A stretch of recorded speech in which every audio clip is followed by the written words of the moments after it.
অসম থেকে বাংলার বাসিন্দাদের এনআরসি নোটিশ। এবার অসমের গাড়ি আটকে দেওয়ার হুঁশিয়ারি তৃণমূল সাংসদ প্রকাশ চিকবরাইকের। সীমানায় 31C জাতীয় সড়ক বন্ধের হুঁশিয়ারি। বাংলার বাসিন্দাদের হেনস্থা করলেই রাস্তা বন্ধ। 7 দিনের মধ্যে এনআরসি নিয়ে আলোচনা দাবি সাংসদের।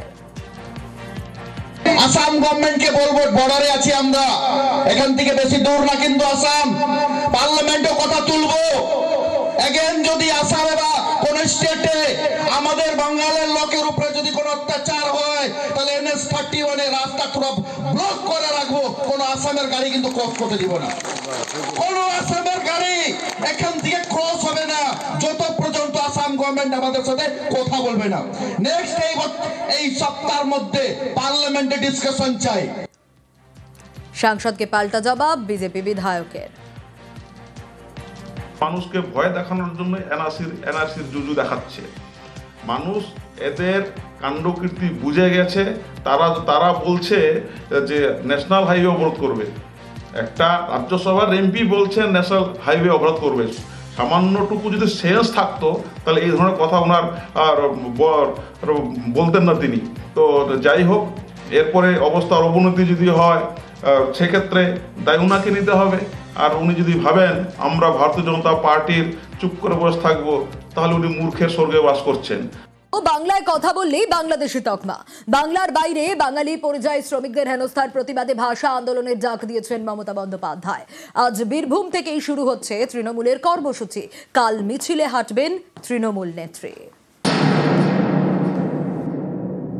27 জুলাই থেকে একেবারে টানা ইলেকশন পর্যন্ত ভাষার ওপর সন্ত্রাস, বাংলা ভাষার ওপর সন্ত্রাস মানছি না, মানব না। ভাষা আন্দোলন শুরু হলো। 21 মঞ্চ থেকে ভাষা আন্দোলনের ডাক দিয়েছেন তৃণমূল নেত্রী। সেই মতো 27 জুলাই রবিবার থেকে পথে নামছে তৃণমূল।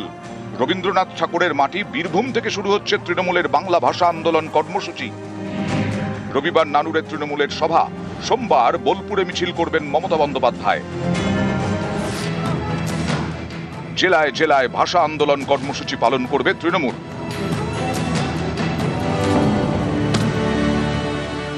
বাংলার বাইরে বাংলায় কথা বললেই বাংলাদেশি সন্দেহ। এ রাজ্যের পরিযায়ী শ্রমিকদের হেনস্থা, কাউকে আটক, কাউকে জোর করে পাঠিয়ে দেওয়া হচ্ছে বাংলাদেশে। বাংলাদেশি বলে আমাকে ওখানে 2-3 দিন রাখলো থানাতে, রেখে এবার আমাকে জেলে পাঠিয়ে দিল। জেলে আমাকে 2 মাস রেখেছিল। রেখে পর আমাকে বিএসএফ এর হাতে দিয়েছে। বিএসএফ রাত্রে আমাকে পার করে দিয়েছে। আমার বাড়ি জালালপুর, ডিস্ট্রিক্ট হচ্ছে মালদা। এখন আমি বাংলাদেশে আছি।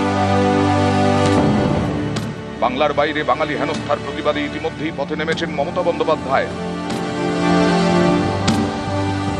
সুর চড়িয়েছেন 21 মঞ্চ থেকে, ভাষা আন্দোলনের ডাক দিয়েছেন। জীবন দিতে রাজি আছি, ভাষার ওপর সন্ত্রাস মানব না। 2026-এ জিতবেন তো, লড়াই করবেন তো। হাম লড়েঙ্গে, হাম জিতেঙ্গে। আমরা মরনে কে লিয়ে তৈয়ার হ্যায়। কিন্তু আমি বাংলা ভাষার ওপর বা যে কোনো ভাষার ওপর অসম্মান বা অপমান মানব না। রবিবার বীরভূম থেকে শুরু তৃণমূলের কর্মসূচি। 2021-এর বিধানসভাই হোক বা 2024-এর লোকসভা, উভয় ক্ষেত্রেই বাঙালি আবেগ জড়িত রয়েছে এমন ইস্যুকে সামনে রেখে নির্বাচনী লড়াই করতে নেবে সফল হয়েছে তৃণমূল কংগ্রেস। এই ভাষা আন্দোলনকে সামনে রেখে পুরোদস্তুর দলের কর্মীদেরকে সঙ্গে নিয়ে নির্বাচনী প্রচারে তৃণমূল কংগ্রেস। ক্যামেরা সুব্রত জানার সাথে আবির ঘোষাল, নিউজ 18 বাংলা, কলকাতা। আজ থেকেই ভাষা আন্দোলনে তৃণমূল এবং নানুর শহীদ দিবসেই ভাষা আন্দোলনের সূচনা। বীরভূম থেকেই তৃণমূলের কর্মসূচি শুরু। আপনাদের আরো একবার জানাই, ছবি দেখাচ্ছি আপনাদের বীরভূমের। আজ থেকেই ভাষা আন্দোলনে তৃণমূল, নানুর শহীদ দিবসেই ভাষা আন্দোলনের সূচনা। কি কি কর্মসূচি রয়েছে আরো বিস্তারিত এই বিষয়ে জানাতে পারবে ইন্দ্রজিৎ রয়েছে আমার সঙ্গে। ইন্দ্রজিৎ, আমরা দেখেছিলাম যে 21-এর মঞ্চ থেকেই ভাষা আন্দোলনের ডাক দিয়েছিলেন তৃণমূল নেত্রী, এবং আজ থেকে ভাষা আন্দোলনে তৃণমূলও কারা কারা থাকবেন, কি কি কর্মসূচি রয়েছে, কারণ কাল দিনভর কর্মসূচি রয়েছে।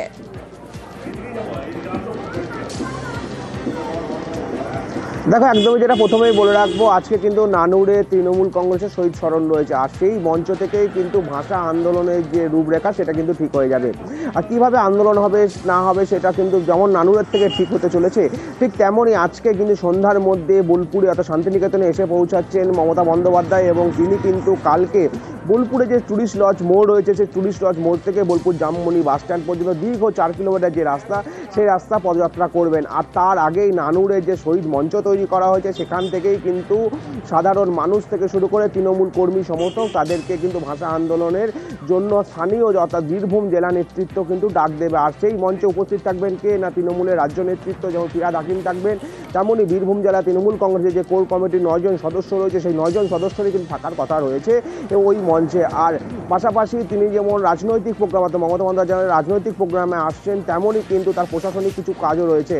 যেমন কালকে বেলা 12টাতে অর্থাৎ 12টার সময় গীতাঞ্জলি যে প্রেক্ষাগৃহ সেখানে প্রশাসনিক বৈঠক রয়েছে, ঠিক বৈঠকের পরই বেলা 2টোর সময় মিছিল শুরু হবে বা পদযাত্রা শুরু হবে, এমনটাই কিন্তু তৃণমূল সূত্র মারফত খবর। এবং পরের দিন বেলা অর্থাৎ মঙ্গলবার দিন বেলা 12টার সময় ইলামবাজারে যে মিল মাঠ সেখানে কিন্তু সরকারি বেশ কিছু ভাতা প্রদান পাশাপাশি বেশ কিছু উদ্বোধনেরও কথা রয়েছে, সেই সমস্ত বিষয়গুলি হবে। কিন্তু তার আগে সর্বোপরি শান্তিনিকেতন থেকেই কিন্তু ভাষা আন্দোলনের যে সূচনা সেটা কিন্তু তৃণমূল কংগ্রেস করতে চলেছে, আর সেই তার নেতৃত্বে প্রধান হিসেবে থাকবেন মমতা বন্দ্যোপাধ্যায়, এমনটাই কিন্তু তৃণমূল সূত্র মারফত খবর রয়েছে।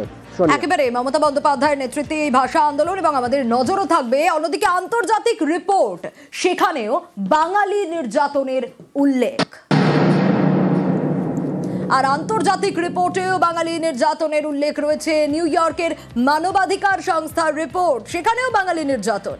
একাধিক বিজেপি শাসিত রাজ্যে হেনস্থা অত্যাচার, বাঙালি হেনস্থার সরব নিউ ইয়র্কের হিউম্যান রাইটস ওয়াচ। বিভাজনের রাজনীতি বলে তোপ সংস্থার এশিয়া ডিরেক্টরের। অবিলম্বে বাঙালি হেনস্থা বন্ধ হোক, এক্স হ্যান্ডেলে হুঁশিয়ারি মুখ্যমন্ত্রীর।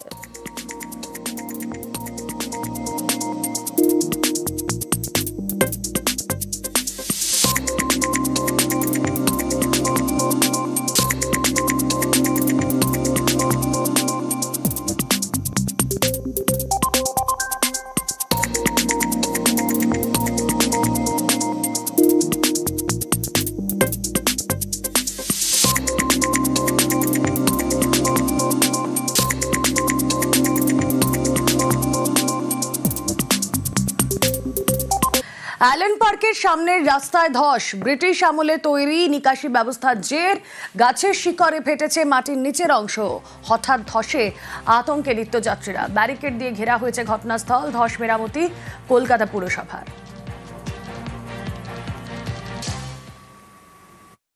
এগুলো দেখেন, এটা আগেকার পুরনো ব্রিক্স লাইন আছে।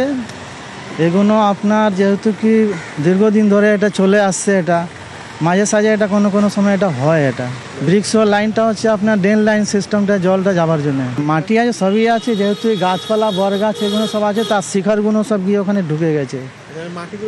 মাটিগুলোকে ফাটিয়ে দিয়ে ওটা ব্রিক্সটাকে আমার ফাটিয়ে দিয়েছে পুরো সে ড্রেন লাইনটা। ড্রেন লাইন না, যেখানে যেখানে আমাদের কিছুটা ব্রিক্স লাইন আছে সেখানে সেখানে এটা মাঝে সাঝে হয়। এই যে শিবসর রোড হয়েছিল, এখানেও হয়েছে। রাত 9টা নাগাদ হঠাৎই পার্ক স্ট্রিটে অ্যালেন পার্কের সামনে ধসে যায় রাস্তার একাংশ। গতকাল থেকেই রীতিমতো ব্যারিকেড দিয়ে কর্ডন করে রাখা হয়েছে জায়গাটি, এবং অত্যন্ত ব্যস্ততম রাস্তা, সেক্ষেত্রে যান চলাচলের নিয়ন্ত্রণও করা হয়েছে। আধিকারিকদের কথায় যে এই যে পার্ক স্ট্রিটের যেই রাস্তা পুরনো আমলে অর্থাৎ ব্রিটিশ আমলের যে ইটের ড্রেনেজ সিস্টেম, সেই ইটের ড্রেনেজ সিস্টেম রয়েছে ভেতরে, সেক্ষেত্রে যে আশেপাশের গাছগুলো রয়েছে তার শেকড় আসাতে সেই ইটগুলোকে দুর্বল করে দেয়, এবং সেই ইটে ধস নামাতেই পরবর্তীতে এই পিচের যে ওয়েট না রাখতে পেরে সেই রাস্তাটি পুরোপুরি ধসে যায়। শুধুমাত্র পার্ক স্ট্রিট নয়, পার্ক স্ট্রিট ছাড়াও আশেপাশে এজিসি বোস থেকে শুরু করে এরম বেশ কয়েকটি জায়গা রয়েছে যেখানে এখনও সেই পুরনো আমলের ব্রিক সিস্টেমের ড্রেনেজ সিস্টেম রয়েছে, এবং সেখান থেকেই এই ধরনের একটা ভয়াবহ পরিস্থিতি ঘটে। ক্যামেরায় বিপুল ঘোষের সঙ্গে রঘুনাথ চৌধুরী, নিউজ 18 বাংলা, কলকাতা।